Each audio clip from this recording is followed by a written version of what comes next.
Welcome to the debate. आप ज़रा तसव्वुर करें कि आप एक बहुत बड़े शोर मचाते हुए स्टेडियम में खड़े हैं।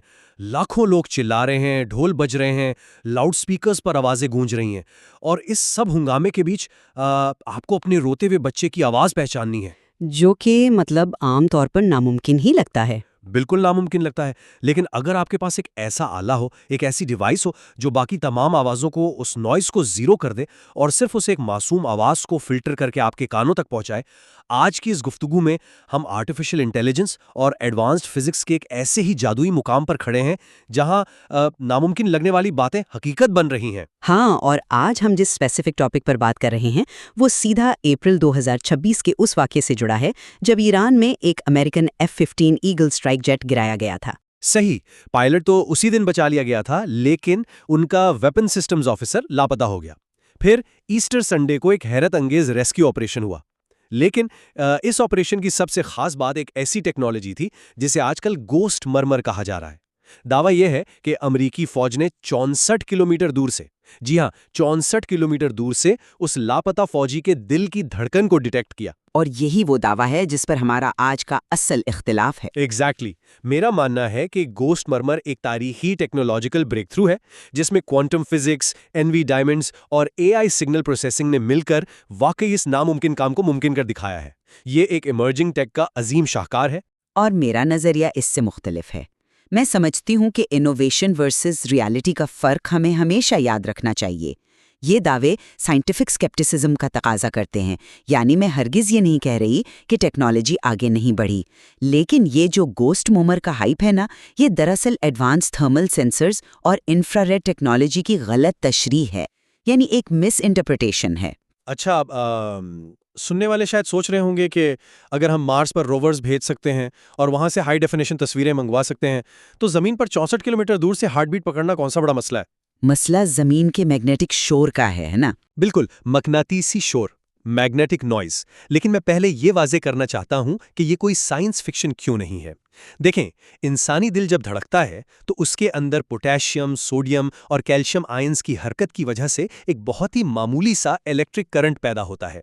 और ये बेसिक फिजिक्स है कि जहां करंट होगा वहां मैग्नेटिक फील्ड भी होगा। सही। हमारे दिल का मैग्नेटिक फील्ड बेहद कमजोर होता है, तकरीबन फेम्टोटेस्ला की रेंज में। इसका अंदाजा आप इस बात से लगाएं कि जमीन का अपना मैग्नेटिक फील्ड हमारे दिल के मैग्नेटिक फील्ड से लाखों गुना ज्यादा ताकतवर है। तो पहले इसे नापने के लिए साइंस ने स्क्विड बनाया था, super conducting quantum interference device. लेकिन स्क्विड के साथ सबसे बड़ा इशू तो टेम्परेचर का था ना? उसे काम करने के लिए -270 डिग्री सेल्सियस की ठंडक चाहिए होती थी। हाँ, एग्जैक्टली। ये चीज लैब में तो ठीक थी, मगर फील्ड में, एक आम जंगी माहौल में आप -270 डिग्री कहां से लाएंगे। तो अब यहां आते हैं आर्टिफिशियल डायमंड्स, खास तौर पर एनवी यानी नाइट्रोजन वेकेंसी डायमंड्स। ये पिछले कुछ सालों का सबसे बड़ा ब्रेक थ्रू है। असल में होता यह है कि जब लैब में हीरे बनाए जाते हैं तो उसके स्ट्रक्चर में एक कार्बन एटम की जगह नाइट्रोजन एटम डाल दिया जाता है और उसके बिल्कुल बराबर वाली जगह खाली छोड़ दी जाती है, जिसे वेकेंसी कहते हैं। ओके। अब जब इस एनवी डायमंड पर लेजर डाली जाती है तो इस खाली जगह में मौजूद इलेक्ट्रॉन्स लाइट एमिट करते हैं। लेकिन हैरत अंगेज बात यह है कि जब इस हीरे के करीब कोई बहुत ही मामूली मैग्नेटिक फील्ड आता है, जैसे इंसानी दिल का, तो उन इलेक्ट्रॉन्स का स्पिन स्टेट चेंज हो जाता है और हीरे से निकलने वाली रोशनी की मिकदार बदल जाती है। यानी आप सिर्फ उस लाइट को मेजर करके मैग्नेटिक फील्ड का अंदाजा लगा सकते हैं, और वो भी रूम टेम्परेचर पर। जी हाँ, रूम टेम्परेचर पर -270 डिग्री की जरूरत ही खत्म हो गई। और जब इस हार्डवेयर को एडवांस्ड एआई सिग्नल प्रोसेसिंग के साथ जोड़ा गया तो डीप लर्निंग एल्गोरिथम्स ने जंगल, पहाड़, जमीन सबका शोर कैंसिल कर दिया। गोस्ट मर्मर दरअसल इसी एआई और क्वांटम डायमंड का कॉम्बिनेशन है, जहां एआई ने उस फेम्टो टेस्ला हार्टबीट को आइसोलेट कर लिया। देखिए, एनवी डायमंड्स की इंटरनल मैकेनिक्स की ये वजाहत बिल्कुल दुरुस्त है। लैब के अंदर एक कंट्रोल्ड एनवायरनमेंट में ये सेंसर्स वाकई दिल की धड़कन का मैग्नेटिक फील्ड पकड़ लेते हैं बगैर किसी ठंडक के। लेकिन यहाँ आप एक बुनियादी फिजिकल लॉ को बिल्कुल नज़रअंदाज कर रहे हैं। वो कैसे? मसला सेंसर की हसासियत यानी सेंसिटिविटी का नहीं है, मसला उस सिग्नल के सफ़र का है। हम 10 मीटर या 100 मीटर की बात नहीं कर रहे, हम 64 किलोमीटर की बात कर रहे हैं। मगनातीसी कशिश फासले के साथ लीनियर हिसाब से गिरती ही नहीं है, ये इन्वर्स क्यूब लॉ के तहत गिरती है।